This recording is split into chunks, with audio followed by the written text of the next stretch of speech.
વનકર્મીના ધારાસભ્ય ચૈતર વસાવા આજે પોલીસ સ્ટેશનમાં સરેન્ડર કર્યું છે। મહત્વનું છે કે ચૈતર વસાવા વનકર્મીને માર માર્યા બાદ ફરાર હતા। આ પછી હાઈકોર્ટે તેમના આગોતરા જામીન ફગાવ્યા હતા।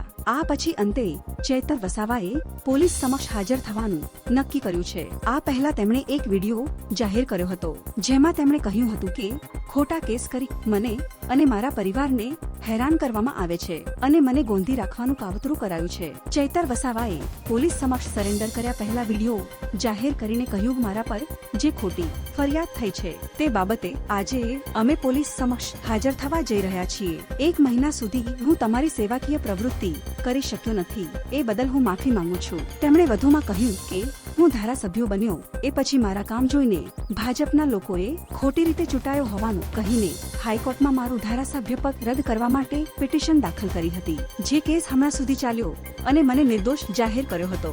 મારા પર ખોટા કેસો કરી મને અને મારા પરિવારને હેરાન કરવામાં આવે છે। ચૈતર વસાવાએ વધુમાં કહ્યું કે તમે સૌ જાણો છો, ગઈ 2019ની લોકસભા ચૂંટણીમાં પણ આવી જ રીતે ચૂંટણી પહેલા મને એરેસ્ટ કરી લેવામાં આવ્યો હતો અને લોકસભાની ચૂંટણી પૂરી થઈ અને ત્રીજા દિવસે મને છોડી દેવામાં આવ્યો હતો। આવી જ રીતે આ વખતે મને ગોંધી રાખવાનું કાવતરું કરવામાં આવ્યું છે।